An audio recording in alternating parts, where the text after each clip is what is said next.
Good morning, everybody, and welcome to Wake Up Missoula. I'm Scott Ramph, here to usher you in. It is Friday, February 9th. Next week is Valentine's Day week, so I hope you guys are going to find someone to snuggle up against, to snuggle up with, go out to a nice restaurant and enjoy a nice meal with the people that you love. We're going to jump right in to some city council as I'm going to start my morning show. City Council from February 5th was a 5-hour tense meeting with City Council regarding city's tabling a resolution to condemn the violence and humanitarian crisis in Gaza. Also, a big portion of it was devoted to the appeal that the Max Wolf and his developing company that he wants to build on the Fort Missoula grounds. And so Fort Missoula has been a huge contested thing for the last year or two, where a private owner who owns the old hospital at the Fort Missoula property wants to develop there, but also wants to add more residential living arrangements there. And a lot of people, especially around the area, are up in arms against this. And then they appealed to the city council because the historic preservation basically said no, and they're looking for the city to override the historic preservation's decision. So we're going to jump right back over. We're going to go over to the some of the public comment section, which talked a lot about the issues regarding the Israel-Gaza, but mostly the city's inaction when coming to a resolution to ask for a ceasefire as a resolution that represents the city of Missoula. So without further ado, here's this, and the first person we're going to be talking to is Robbie Elson, a Jewish young adult who spoke on this.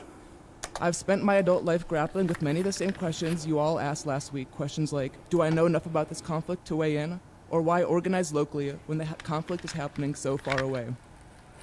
I understand your questions, and yet what I witnessed last Wednesday showed how they only encourage an unacceptable and unimaginative position of neutrality and inaction in the face of a humanitarian crisis.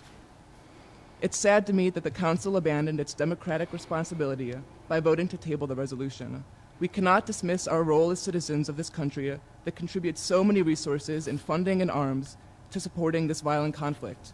And the city council actually is precisely the forum in which to make this value clear. This is because for everyday people like me, state and federal elected officials are difficult to reach without excessive money, time, and influence. Contrary to what I heard last week about a resolution having no impact, these resolutions would display to federal policymakers where popular sentiment lies and would compel them to align themselves with the will of their constituents, which we see clearly growing in support of the Palestinian struggle for liberation. There is indeed a long precedent of city councils amplifying popular concerns about so-called global issues, such as during the movements against South African apartheid and against the invasion of Iraq. Citizens took this route through city councils because councils and their elected members are effectively the most direct way someone like me can have my voice heard. Okay, and so that was Robbie Ellison, and up next we have Hallie Apple, another Jewish resident who spoke on this as well.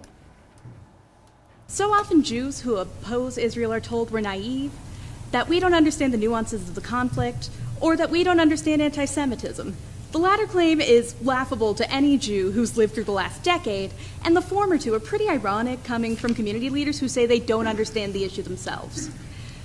While the nuances to discussing Israel and Palestine are complicated, the facts on the ground right now are not.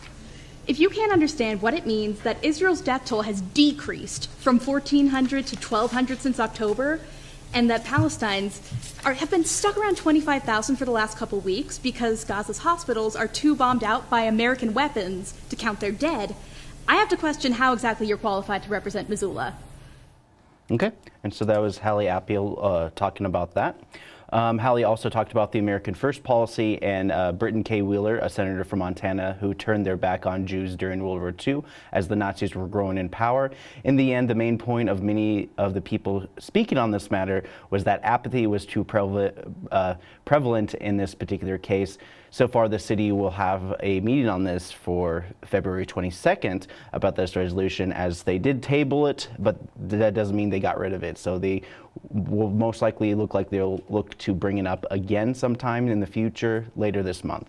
While the focus on the Middle East and growing tensions are real, we also have very real issues here at home.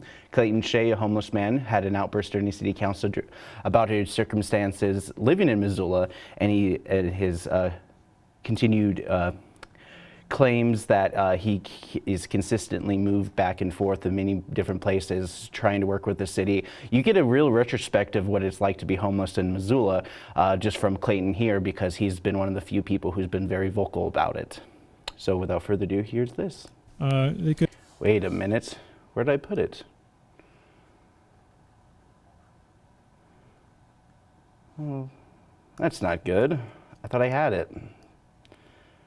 That's so weird. Sorry about that. I'm just having, I guess, some difficulties. Weird. I could have sworn I had it. 1, 2, 3, 4, 5, 6, 7, 8, 9, 10. Yeah, I have 11 clips. Why is it that is, sorry, that is the weirdest thing. I apologize, but I don't have the quote that I wanted to show you guys. It's unfortunate, but most of this outburst had to do with the fact that he was camping in a certain location. He's moved multiple times. They told him he had to move from that spot, and then his stuff was frozen underground, and as he was trying to figure out how to get it, crews basically took up a lot of his personal possessions and took them all away. And he was really frustrated at the fact that that's everything that he's ever had, everything that means anything to him, it was taken away. And so I wanted to reiterate that, but it's unfortunate. I thought I swear I had the footage, but I just don't have it. But we're gonna move on. Unfortunately, we're gonna go over to some public hearing. This is just a little bit of informational stuff happening within the city council. They continue to move forward on this open space bond in terms of the Clark Fork River restoration. And so they're gonna be dipping into that $7.5 million that's garnered towards the open space bond. And so far, after spending this money and whatever they spent for the Marshall Mountain plan, they do have about $5 million left in the open space bond. And so essentially the $7.5 million is half for the city to choose at the discretion for open space and development projects, and the county also has $7.5 million. And this is from back in 2004 when the community wanted this, and they've been continuing to vote for it every so years, because it was re-upped for voting back in 2018. And they voted for it again. So I think it has another round for another decade or two for that particular one. But we're going to actually jump right into Missoula Commons, the private developer for the former mental health hospital at the Fort Missoula. Historic Preservation recommended the city reject his proposal. Most residents in the surrounding area have voiced concerns and issues with the widely used public space. And before they get into the appeal, how this necessarily appeal works is Ryan Sedsbury, the city attorney, is going to talk a little bit more about, how the city can vote to approve this regardless of the HPC recommendation. They could uphold the decision of the Historic Preservation Commission, find that there was no error. But also, and similarly, City Council could simply consider the substance of the matter underlying the permits, sort of disregard the decision of the HPC and make their own findings that the permits should not have been granted. Again, alternatively, City Council could look at all of the evidence supplied and make their determination that the HPC erred, or that simply that City Council finds that the permit should be granted, or one permit should be granted, thereby overturning the HPC decision. So the main point of this whole thing is to basically, appeals courts and all that kind of stuff, to put it simply, it's basically asking mom for permission for something and she says no, then you go to see dad if he gives you permission. That's kind of how it feels like with this particular case. But it's also, like with any kind of court rulings or anything like that, if you have anything that's local, you can appeal it up to the state. They can review the case and determine whether or not they're going to jump on the case or not, or just leave it to the person who made the decision in the first place. So there's always some kind of body and a lot of different kinds of things as well. But that's just one thing I wanted to bring up as for that particular matter, is that they're trying to ask the city to take some leniency to change the HPC rule and be like, hey, just kind of let us build it because we wanted to. So Elizabeth Johnson with her Historic Preservation spoke on the ruling against the development, gave presentation on the site in question. The southern part of the image is the hospital in question. So I have a quick little image, and I'll put my cursor over the area in which they want to develop. So without further ado, here is Johnson. Primary factors leading to the HPC's denial of the preservation permit for new construction are interconnected throughout those three sets of review criteria that we just covered. First, the existing architectural character of both the post hospital and the portion of the Fort Missoula Historic District specifically called out in the National Register for the highest degree of integrity would be adversely affected by this proposal. As seen in this photo, the post hospital is a historic building traditionally surrounded by open space, and according to the National Park Service's interpretation of the standards, it must not be crowded by dense development in order to maintain that historic character. Okay, and so essentially the space isn't originally meant for residential or high density development. So then we actually brought in, so then Max Wolf, who is the developer for the site, speaks a little bit more on this appeal and the efforts he has done to make sure this moves forward. We reached this point because our application for a historic preservation permit to the City of Missoula was denied by a volunteer board. In fact, the only volunteer historic preservation board in the state, to my knowledge, that is empowered to make such binding decisions rather than recommendations to their community's elected officials, and we have decided to appeal that decision to you. You're going to hear more shortly about the project itself, the process that we have undertaken to make this a well-vetted, responsible, and successful opportunity for Fort Missoula, and the roadblocks and hurdles that we have faced along the way. But I want to start with something more fundamental to this conversation, and that's the why. My family has been involved in historic preservation and adaptive reuse projects across the country for decades. Over the last several years, following in my family's footsteps, I've been successful on a few development projects of my own in Missoula. Then in 2018, I became aware that the old post hospital at Fort Missoula was up for sale. Like many in this room right now, I was familiar with Fort Missoula, but less so with the hospital building itself. Once I learned more about the tremendous history behind this building, I was hooked. I knew this was a special place that, given our family's expertise, we could save and give it another 100 years of life. Okay. And so that was essentially his portion of the presentation from Max Wolf. They spent a good amount of time talking about some of the benefits of having their development there, some of the issues that they had going to that point. Many of the case was the fact that many people were perfectly fine with the idea of restoring the old hospital, but adding all those residential buildings along the side and just kind of like building onward and just not matching the character design of the Fort Missoula. As a result, was the was the biggest consequence of this particular action. So he actually had one of his lawyer, Mark Sturmitz, attorney for Wolf, speaks about this from a legal standpoint. This problem of, from our standpoint, the commission looking at things beyond their jurisdiction and focusing on matters that will eventually, if our permit is approved, we'll get to, persists right up through this meeting. We're going to hear pretty soon from Save the Fort, which has been given 15 minutes of time to talk as an amicus party. I have not seen that before in this body. It may be the council's prerogative to do that. But why are we hearing only from one of the main opponents that we have, one that's organizing other opponents, and one that has been putting out inaccurate public information about our project? All right, so that was their perspective on things, and we're going to jump right over. Part of the bigger argument is that developers were calling out the state of the Fort Missoula property and that many of the buildings, if left alone, would deteriorate and provide no economic value for the area. Through development, they claimed that they could save the hospital and rejuvenate the area rather than see it fall to decay. Leah Trahan, Save the Fort attorney, spoke on this as well, and this is what they had to say in response. I want to address developers' assertions that HPC's decision lacked discussion. I attended several of the hearings at issue and also watched additional hearings and, of course, read the detailed staff reports and correspondence. And I'm not sure what process the developer is talking about, but what I issued was not a lack of discussion. And I would just urge you to watch the videos and see how thoughtful members of the commission were and how well they participated in the process. I really think you would be proud of the way that they engaged with the developer. And I do want to point out the ultimate decision was made after multiple meetings and communications with the developer, as outlined in our brief, and developer here seems to be ignoring that occurred and ignoring the details laid out in the staff report, and now claiming that this decision was made in a vacuum.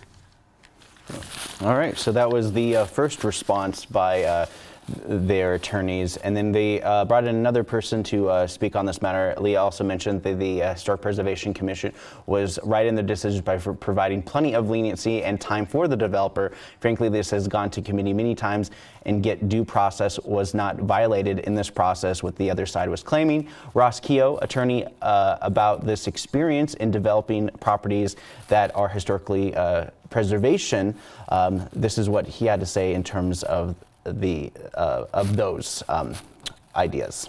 I speak from experience. I've been involved in many historic preservation projects and have seen developers work directly with our community to figure out solutions, and this developer has not. I don't think your decision here is very hard. You're either going to reward this type of behavior where a developer refuses to work with your volunteer board and your excellent staff and your community on finding a project that reflects Missoula's values, or you're going to send a signal that most developers already know and appreciate that we do things collaboratively here in Missoula. And so I encourage you, in that context, in the context of the record before you, to simply adopt and approve the work that the HPC has already done here. I think if you dig into the facts, you'll continue to find inconsistencies. One place in particular is just the amount of property taxes. Just alone from the developer's team, I heard $45,000, I heard $100,000, and I heard several $100,000. I don't know if the developer even actually understands what their property tax burden is. I heard that they were not from out of state, yet it's true that it's a Colorado LLC that holds title to the property.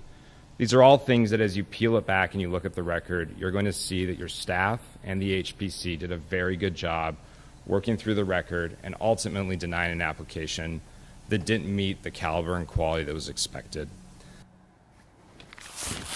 All right, so that was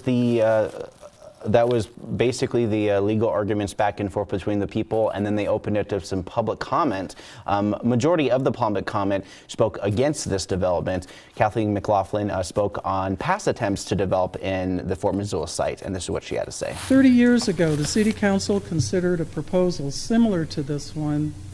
The issues then were whether to change the zoning around Fort Missoula by creating a special historic district overlay zone, and whether to allow housing development in Fort Missoula. We know the outcome of those decisions. Now, all Missoulians benefit from the Council's foresight in 1993. In another 30 years, our hope is that Missoulians will look back on your decision in 2024 and appreciate your foresight in protecting this valuable public asset. Okay.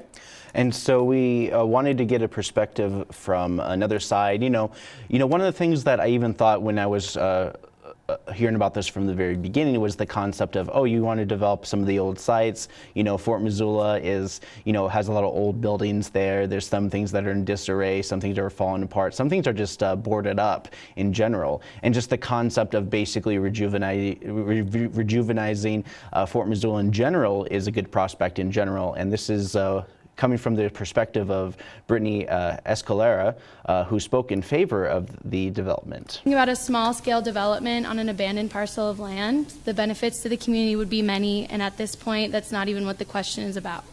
Right now, you're saying, here's a historic preservation permit to be able to fix up the old post hospital and to proceed with your design of the neighboring parcel. If the opposition of this property have been at it so long, I'm curious why they didn't do something to buy it themselves instead of spending all this money on the lawyer. You now have Mr. Jones, who works for a nonprofit, Northern Rockies Heritage Center, threatening local businesses, one being a local fly fishing shop. It's clear that the opposition does not want to see the community grow in a positive way and does not truly care about historic preservation.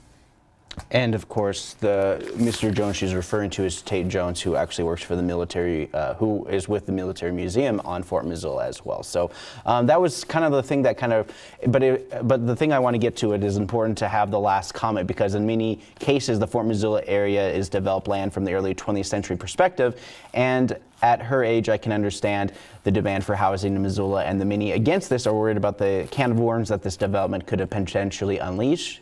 This is a very tricky situation. One of the things is that many of the buildings on Fort Missoula were former military barracks, all that kind of stuff, and even internment camps in the past that were used for many different kinds of things. And for the most part, this was kind of like just an amalgamation of historic things just kind of coming together in Fort Missoula, as it is a fully incorporated historic museum in the state of Montana, which Matt Lotzenheiser from the Historic Museum of Fort Missoula has said it's very hard to become a bona fide museum for sure. So that's just one of the things that are just, that's kind of out there. But I just also, overall, this item will remain in a hearing per the city council rules. So it'll be going on for a little bit, a week or two before they'll decide fully on this. I don't know if they're going to be talking about it next Monday or not. Usually they don't post their agenda until late Friday, when the day's pretty much wrapped up. So you guys can check that out at ci.missoula.mt. So my last quote I actually had nothing to do with this, had nothing to do with development, but also bears repeating. Daniel Carlino, city council member, has been speaking up in his concerns about the overuse of Airbnbs and the intention of housing, rental and housing stock in Missoula, and he wanted to basically put it in a way where you would ban those Airbnb or those short-term rentals, and this is what he had to say in his defense. We're going to regulate the number of short-term rentals in Missoula. We must change our zoning and land use codes to allow housing to be built.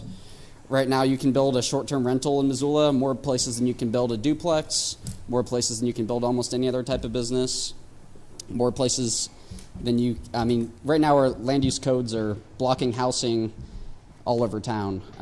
So if you all want to leave us up to the free market and don't want to regulate short-term rentals, then we must allow more housing to be built by changing our land use and zoning, our zoning map and land use codes exponentially. So I hope that we can really get that done through code reform and make it to where we can have an abundance of housing in Missoula, especially if we're not going to do anything to regulate short-term rentals. And unfortunately, that recommendation that Daniel Colino wanted to implement didn't pan out. Let's see. Let me go back to my notes. The city is already working on a solution for a permanent and regulated Airbnb, and the proposal is to eliminate it failed in the end. This ban could also have prevented cafe and shops from opening nearby residents, and Missoula's growth policy needed some of those provisions in Title 20 to keep the development growth on track. So it was a big part of this had to do with the fact that change in the zoning also changes in potential development in certain areas. A lot of people have been saying that they want more amenities closer to where they live.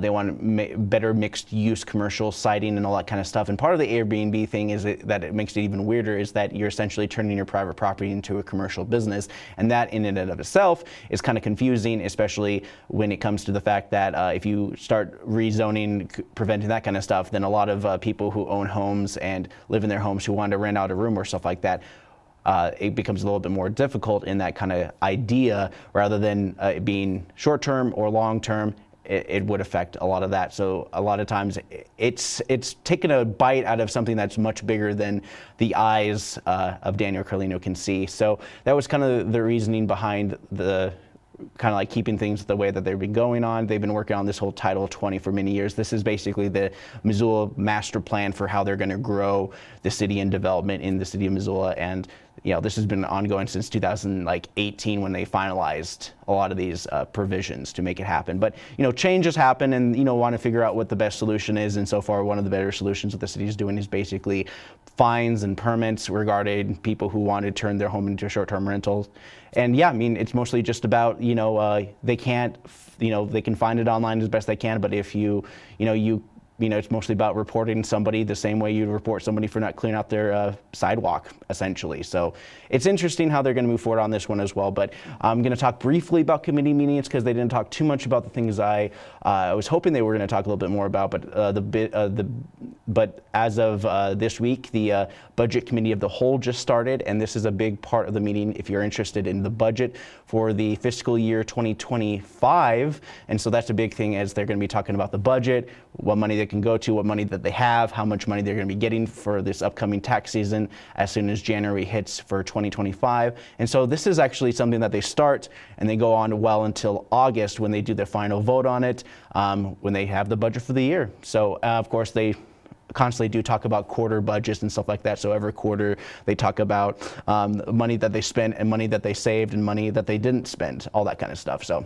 basically balancing the books, all that kind of stuff. Public safety and health, a major purchase of 14 Ford vehicles for the police department. This is roughly about $1 million, just under $1 million, which the cost are more specific to $938,745.28 for all those 14 Ford vehicles for the police department. Other than that, most of the committee meetings are run-of-the-mill, keep the lights on and work on with collective bargaining with Teamsters through Parks and Rec. Appointments and reappointments to boards are common, but I'll spare you a lot of the detail work. But you can find out all this information and more by going onto the city's website, ci.missoula.mt.us. You want to know what's going on in the city of Missoula? This is a perfect website for everything you need to know, permits and more. They even have news and other items that are related to all sorts of kind of things moving it forward. Concrete, cold weather protection, all sorts of things. Winter wildlife closures on Mount Jumbo and Dean Stone. Those are one of the things they also wanted to mention as well, is that as the weather gets colder and colder, they want to make sure people aren't climbing on the mountains,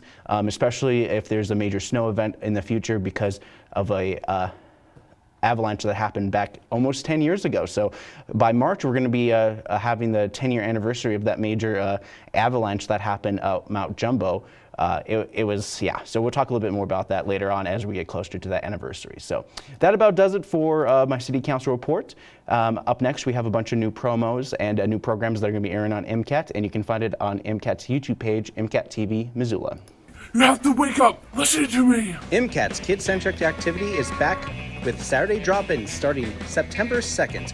This weekly creative experience lets kids use stop animation to breathe life into their Legos and more. They're only limited by their imagination, and here at MCAT we promote creativity for kids aged 8 to 14. Join us inside Missoula Public Library every Saturday from 1 to 3 p.m.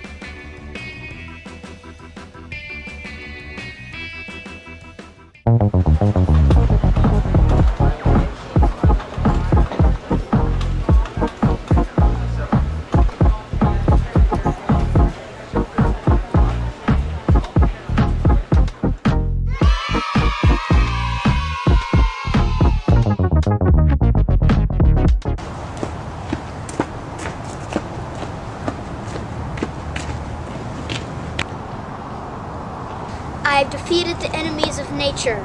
I have come here to serve you.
So the goals of the CVA are to determine to what extent might additional adaptation measures be required, or if the existing adaptation measures are already projected to be resilient given the anticipated changes in climate.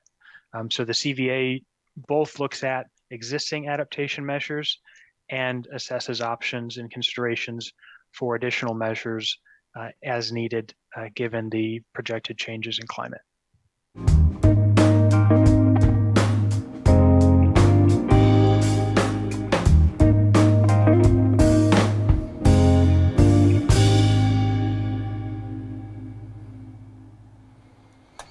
Yeah, not too many new programs airing on MCAT, but you can watch a lot of our old programs. We did a kind of a mega dump of a lot of the videos that were made from the Poverello Center over the last 30 years, essentially, because we have one from as far back as 1991. So if you want to learn a little bit more about the homeless shelters here in the city of Missoula over the years, it is now available on our YouTube page. All right, jumping right in, we're going to talk about some movies. This is where I prejudge movies, whether they need it or not. We're going to jump into Pre-Critic, where I have no context for these films except for their title, plot, description, and then maybe just a trailer. And like, oh, okay, I know exactly what kind of movie this is going to be. And this movie is like, imagine if the writer for the movie Juno, Diablo Cody, if you want to know specifically, watched the Wednesday show and was just like, I can do that.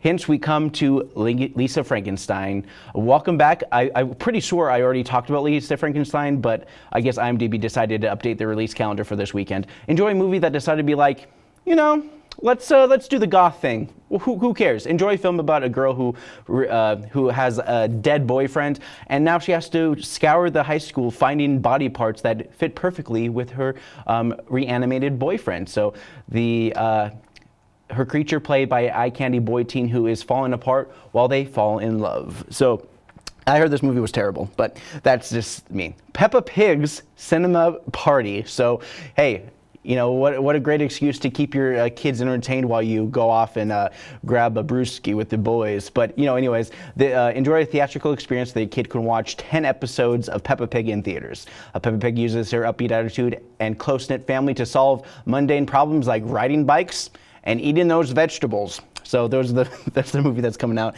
Then we got a super indie film called The Private Eye. Matt Rife, the comedian, is a detective in this very indie film about a private eye looking for clues in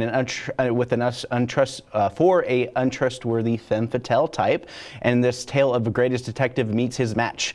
I'm pretty sure this will follow those same tropes from a comedian, but from a comedian's perspective, I feel like this comedy scene kind of ditched the Hollywood, but comedians are still chasing that Hollywood dream. All right, that's pretty much it for Pre-Critic. Up next, we have a Dubbin Stuff from La Avare, which is a 1980s film. So here is Dubbin Stuff, and when I come back, we're going to talk about some events that are happening in the city of Missoula. Stay with me. Well, I can't be out of money. I've invested in all these companies. And besides, you're my money man. You're supposed to be warn me about these kinds of things. Well, sir, you have the final decision on things. As an accountant, I only reflect on what your purchases are. So I'm going to show you exactly how your investments have bared fruit, and most of them have gotten rotten. Even my own recording studio? Well, let me get to through some of the businesses first before I get to your golden goose. Now I'm going to be the one that sits down for this one. All right, let me just adjust here. Excuse me. All right, so your first endeavor was a banking endeavor where a lot of people put their money in, but unfortunately, a lot of people took the money out, and so for the bank was kind of null and void. And so this next venture was a bakery, but the bakery didn't really pan out because the cook didn't know how to bake. Are you serious? Well, you shouldn't sweat the small stuff compared to the thing I'm about to tell you about. This is a loom, and so this particular loom cost quite a bit of money. It didn't really pan out because the fabric in there is does not necessarily match. Of course, some of the other extra stuff that came along with it was more of a liability than it was an asset. Well, it was just the bones. I guess you're trying to. No, let me talk. It was just the bone. I'm not finished, sir. And then here's another one that you got. You tried to launch a fashion design, and most of the stuff you made from the loom was made from like rat skins and other things. Oh yeah, and you also bought some like fixtures, furniture, equipment, and all sorts of things. They're kind of yeah, they're not the greatest thing. What do you mean? Well, just what is going on? Sir, you need to, and then of course you started your recording studio, you provided the equipment, but you did not provide a patent on all the music. Oh, you also started your own vermin extermination project? It broke even. Not bad, but unfortunately, the guy does more damage, but liability is up in the air. We'll leave that with the courts. So there's definitely a way to kind of salvage most of the expenditures that you made. Perhaps you thought about going bankrupt, and then I will not go bankrupt. This is not what I want to do. I didn't have all this stuff purchased for. Well, this is nice stuff. I like this stuff. I knew this loon was a good investment. Look at this frame. Look at this curtain stuff. Yeah. Are you sure this is even a loom? It looks like a bed frame. I already have a bed. I don't need a new bed frame. Or was I thinking sending that guy to do the auction for me? Oh, and one last thing. You paid a guy to buy things for you on your behalf, so that probably wasn't the smartest thing you did during this expenditure period. Oh, so what you're saying is that there's no hope? I can't just buy some guy to buy this stuff from me? Oh, this is very frustrating. Poor rich guy.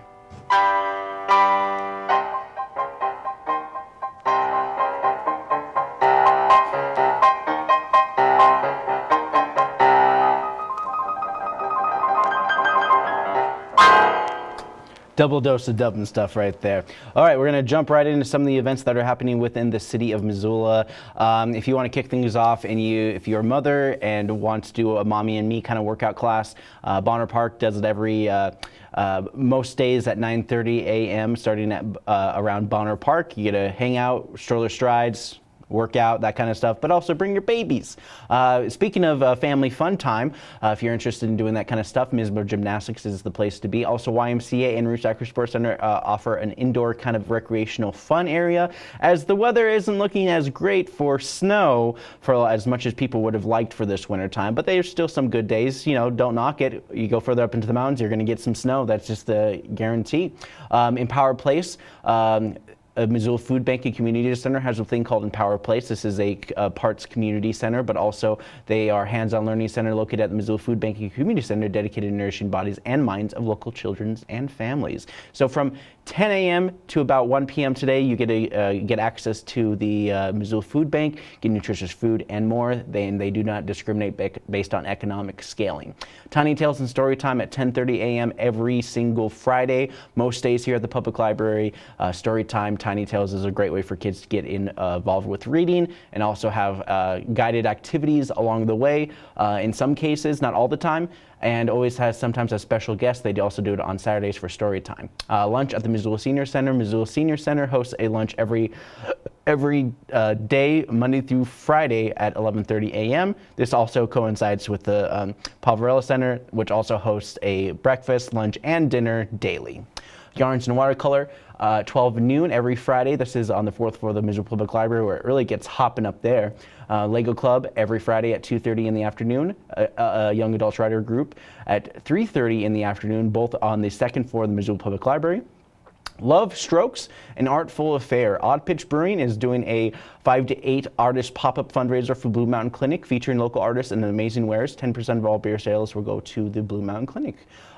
Cheese tasting at the Lifelong Learning Center at 6 p.m. Learn how they make their favorite cheeses are made of and the different categories and types. You'll learn how to prepare and present cheese boards for family and friends, and explore the best accompaniments. So this is $35 for a class, and you can find out more through the Lifelong Learning Center. This is their school that's just off of 3rd, right next to the old Coca-Cola plant, which is now Sovereign Hope Church, and it's one of the old schools that they used to have MCPS, but they rent it out for additional education. They also have GED prep, all sorts of different things to get people started, especially with welding too. Some cool things happening there. Sweetheart Skate, Glacier Ice Rink. If you're looking for a date night, tonight's the night at the Glacier Ice Rink. It's starting at 6 p.m. Enjoy your skating with your sweetheart at Glacier Ice Rink. Annual Sweetheart Skate from 6 to 8 p.m. on February 9th. You can dedicate your song to special someone and we'll have a chance to win prizes. Ghost Date Night, Clay Studio of Missoula. You know that movie we're in Ghost with Demi Moore and Patrick Swayze? Hey, grab some clay and join them for tonight. Beth Lowe and David Horgan with Naomi Moon Siegel at the 10 Spoon Winery. We'll be doing a jazz band starting at 6 p.m. at the 10 Spoon Winery. New Moon, Cacao and Sound Journey. So there's a new moon tonight, and they're going to be sipping some cacao and sippable chocolate and eat chocolate at Sacred Alley, and this is just part of the new moon ritual that they always do. Disney's Descendants, the musical. MCT is hosting an experience from Disney's The Descendants, the musical, where the teenage offspring of Disney's notorious villains find themselves torn between good and evil, banished to the aisle for the last 20 years. They're given a chance of redemption when sent to a high school. So if you're not familiar with this is essentially Disney 101, where they make a creative property and then they send them to school. And that's basically what they do. Disney always likes sending kids to school and having adventures and stuff like that. But it's not mostly about the school. But that's going to be at MCT this weekend, and you guys can check that out. Performance at 7 p.m. tonight. Big Richard at the Wilma is going to be playing some bluegrass music starting at 7 p.m. Justin Harris is going to be at Cranky Sam Public House playing some country music at 7 p.m. Missoula Folklore Society, as always, is going to be doing their ongoing country dance starting at 7 p.m. in the Elks Lodge Ballroom.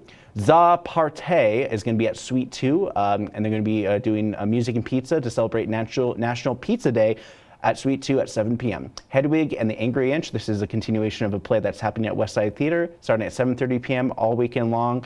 Then there's the ACDA benefit concert, University Park TV building basement. This is the American College Dance Association. They're doing a benefit concert February 9th through the 10th. And the open space of the Park TV building at 7:30 p.m. Caution, you might be falling in love amongst electronic music at 9 p.m. Joan Zen is going to be wrapping up your Friday night at 9 p.m. at the Union Club Jam Band. Saturday markets and such. If you're interested in going out and about on a Saturday morning, go to the Southgate Mall. They have a winter's market for people who are wanting to continue the farmer's market. It's not as good as the farmer's market, but it is a nice equivalent for people to buy produce and all sorts of different kinds of things that are still growing throughout the winter. It's called greenhouses, people. And this is from 8 to about 1 p.m. every Saturday at the Southgate Mall by Shields. And then they'll bring back the farmers market sometime after Memorial Day or the month of May. All right, so if you haven't done your taxes, I've done my taxes, pat myself on the back.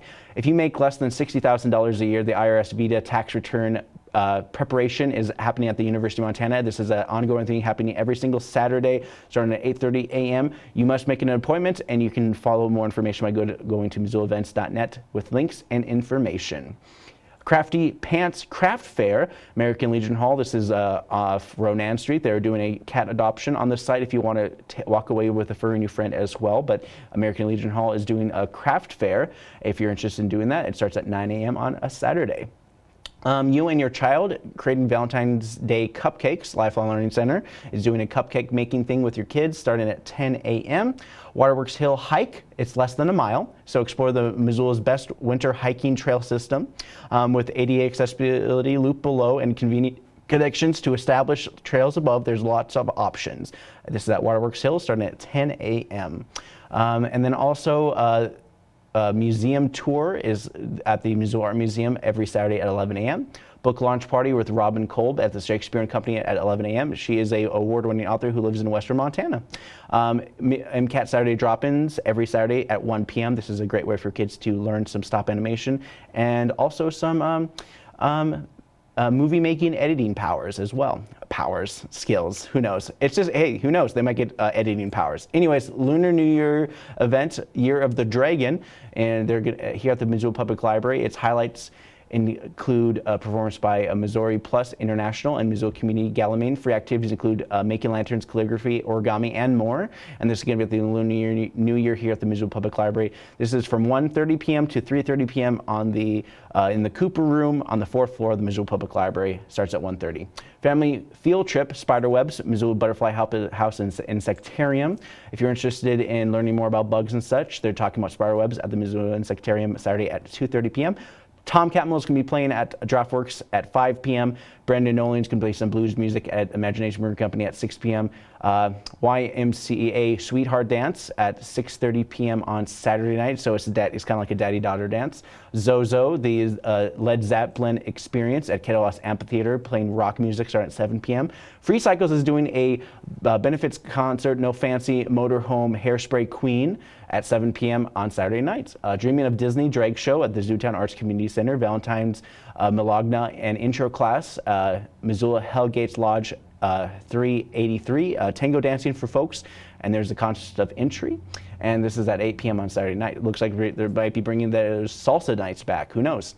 Tanner Law Band with Ellen Keithy at Sunrise Saloon at 8:30 p.m. Solid Karaoke at Westside Lanes Fun Center at 9 p.m. And then Saturdays are for rugby, Monk's DJ Music at 9 p.m. Much like Charlie is going to be at Union Club. DJ Chris Mooney every Saturday at the Badlander.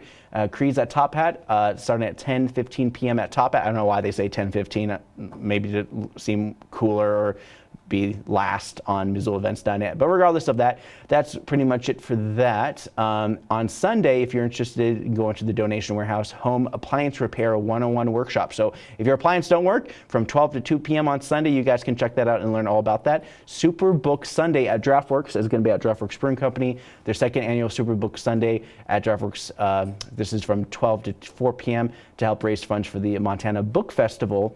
And this is happening at DraftWorks at noon. So then they also have a comedy open mic Sunday nights every Sunday at 8 p.m. And so those are your events that are happening this weekend as well. And I do want to talk a little bit more about some of the news that are happening in the Missoula. And topping the news in Missoula, long-running family restaurant Jakers has announced that they are closing. This was basically after 4 months after Who Hots, their neighbor, closed their doors according to Missoula Current. And their announcements also mention that something new is coming. So, Who Hot put a sign that says that permanently closed. Jakers, however, decided to be like, there's something new coming. So there might be something new coming, there might be something just moving on. So sure, business comes and go, but in Missoula, these businesses, especially Jakers, has been a part of many folks' lives as far back as the 1990s. Just another place to say goes, 50% of all restaurants close within 5 years and get bigger for every 5 years after that. So just because you survived the first year being a restaurant doesn't mean the next 5 years are going to be any easier. So a lot of times it's always like 50% of businesses close every 5 years, and the same thing happens even further. So the statistics get a little bit sharper the further you go. But a lot of pressures from the pandemic, not to mention inflation, cost of and wages to put hand in hand with that. Just a lot of difficulties with that. And even as I'm trying to transition to my next story, even our weather is starting to not come to fruition as well. So as of February, the state of Montana had 31% of our annual snowfall for this time of year, far below the average time for that usually sees about 148 inches, 45 inches in case you need to do the math. There are people assuming a major snow is on the horizon, but the last time that happened was about 10 years ago, which was essentially 20 years after the major snowfall. The upper Clark Fork and Bitterroot basins received around 75% of the moisture that normally falls in January, while precipitation in the lower Missouri River Basin around Fort Peck was slightly above average. When combined with the previous 2 months of low precipitation, the upper Clark Fork Basin has now 60% of the moisture normally received since October 1st, while the Bitterroot Basin slightly is better at 67%. Montana has relied on snowpack melt for many of the spring runoff, and other communities benefit from the snow melt since we build farms around the resources that are beginning to wane. But this doesn't always mean that the precipitation won't happen. Either we're going to get a lot of snow or just more snow remains up in the air. As also, I wanted to mention the Pineapple Express that hit California, not to mention a lot of the flooding that's happening there, lots of rain and downpours in the region that is essentially built on a desert, while the northern section has most of their snow than usual. I'm no weather expert, but weather and small talk is a great way to talk and transition into news topics. And of course, last year, Hurricane Hillary swept through California, and even Missoula saw some of the downpour around the same year. This resulted in a ton of rain throughout the areas, even Death Valley, and we all know a desert is hot when they call it Death Valley. Also, some other news that are happening in and around the city of Missoula is that basically at the end of January, McClay Bridge had to close out. And so one of the big things that were coming out of some of the more news things was related to the Missoula Marathon, because they used the McClay Bridge to run across. And so far, McClay Bridge is closed access to McClay Bridge late January when the Montana Department of Transportation determined that the significant structural concerns of the underside of the bridge, and we recommended its closure. So just so you know, the bridge was built in 1956 and has been worked on since. And Basic Repairs and Patchwork in the county in the past has tried to solve the Blue Mountain access by attempting to create a South Avenue bridge, which a lot of the people in that area were up in arms against. So this is one of the things that are just like, hey, McClay Bridge is closed, we can't use it anymore. We either have to have something new, tear it down, or something. But yeah, overall, McClay Bridge is definitely a sour topic here in Missoula, and I've heard nothing but a lot of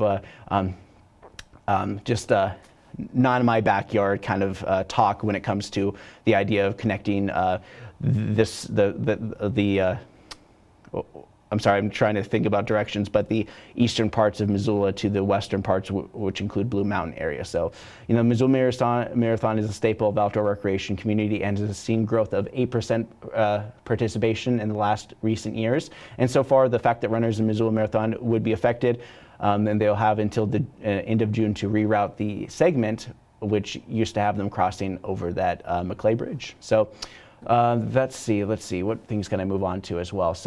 So laws passed between Montana and Idaho widen the areas in which hunters can hunt wolves. But of course, I won't go into details on how, but the Montana Trappers Association Representative Paul Fielder of Thompson Falls, who sponsored the bills extending the wolf trapping season and legalized neck snares for wolves. U.S. Fish and Wildlife Service said, quote, substantial information that potential increases in human-caused mortality may pose a threat to the gray wolf in the western U.S., and that the new regulatory mechanism in Idaho and Montana may be inadequate to address these threats. So Montana and Idaho had a legislation session which expanded further trapping, and a lot of the Montana Fish and Wildlife Park were just like, hey, we should take this up to the higher ups, the federal, and then they basically said that. But so far, this is ongoing, and Governor Greg Gianforte claims the Fed is overreaching on this. But mind you, Gianforte did illegally kill a gray wolf in March of 2021. Last week, City Council tabled a resolution for a ceasefire involving Hamas, Israel, but the city in Michigan that is being called America's jihad capital made the news. The Washington Post reported, welcome to Dearborn, America's jihad capital, 3 days ago, which has resulted in increase, 5 days ago, which has increased the security for government officials. And Mayor Hammond, who spoke out against Biden and his refused to meet with the president as one of the few Democrats elected figures to outright condemn the U.S. in its involvement with the bombardment that's happening in the Gaza Strip. Hammond posted on the X platform after the op-ed broke, and he was quoted in saying, led to an alarming increase in bigoted and Islamophobic rhetoric online targeting the city of Dearborn.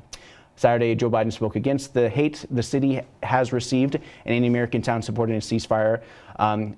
Even Biden came under fire when he called anti-Semitic over the weekend when he came to sanctioning settlers in the West Bank region east of Israel. So this is a story that came out of the Jerusalem Post, reported that the financial minister Bezalel Smotrich, sorry if I mispronounced that, head of the far-right pro-settlement party, stated that the settler violence campaign is an anti-Semitic lie that the enemies of Israel.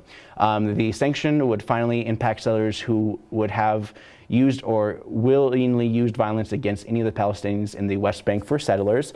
The secretary also actively opposed those sanctions. Of course, the sanctions only covered a couple people here and there, not too many. The sanction order establishes a system for imposing financial sanctions on and visa restrictions against individuals who are found who have attacked or intimidated Palestinians or seized their property. Two senior Biden administrations told reporters. The Prime Minister's office reacted to the sanctions Thursday, writing that most settlers in West Bank are law-abiding citizens, many of which fighting to defend Israel as we speak. Quote, Israel works against all those who break the law. Therefore, there is no need for extraordinary measures to be taken. And National Security Minister Ben-Gvir reacted to the sanction, urging U.S. officials to rethink its position on the West Bank. But the international court systems also weighed into the fact that, I'm going to bring this back up again, is that basically, we're probably in the second or third week of the international court justices who weighed in that the Israel's campaign against Gaza is plausibly a genocide. So that's one of the things that are kind of ongoing. There's a lot of things that are on the back of the mind, and even so, the U.S. has been bombing Iran-backed militias throughout the wider region. This is also coming from the White House Defense Department. This was the beginning of our response beyond the Houthis of the Red Sea and the bombing 3 different regions, and this was in response of the death of 3 U.S. soldiers and soldiers, dozens injured from the suicide drone that happened a week or so back. In more national news, it looks like the special investigation into President Biden's classified documents case has been officially wrapped, but not without the consequences of basically calling out the mental state of our president of the United States. And according to special investigation, they found that Joe Biden's mental state was not the reason why he wasn't willingly culpable in the classified documents. The investigation showed that he did not believe the evidence met with the standard for criminal charges, including high probability that the Justice Department would not be able to prove Biden's intent beyond a reasonable doubt, citing among other things an advanced age that they say made him forgetful, and the possibility of innocent explanations for the record that they could not refute. This also included remembering his son who died of cancer. Biden heard about the report and was angry at the idea that it would ever forget his son in the first place. Before you start kind of making comparisons to how how he handled his documents, Biden just straight up forgot. And he played ball with the government and stuff like that. Well, Trump at the same time willingly and also had a recording of him just basically saying like, hey, those are classified documents. Isn't that wild? Isn't that crazy? I'm misquoting, I'm kind of paraphrasing, but this mostly pointed out the President Biden's mental state. And you got a guy who had brain surgery and is well over 80 years old. So I'm just saying that, but it's not looking good for those willingly propping up this old man as the future of the Democratic Party in 2024. So that's kind of like what I want to end my show on. So I wanted to thank you guys for joining me. Not too many informational things coming out of MCAT right now. MCAT, we're going to be trying to do a couple live streams. Next Tuesday is what we call our Super Tuesday, because we have so many shoots going on that particular night between live streams and more. We also have school board and a lot of different other things happening. I'm just calling it Super Tuesday because not only myself, but Neil and also a bunch of other coworkers here are going to be filming a lot of things happening in the Missoula community. So you want to look out for that. And you can find out more information by going on to MCAT.org, or you can give us a call if you're interested in producing a show very much like mine or something completely different. All you got to do is call us at 542-6228, otherwise known as 542-MCAT with the area code 406. So without further ado, I want to thank you guys for joining me, and for Wake Up Missoula, I'm Scott Ramph.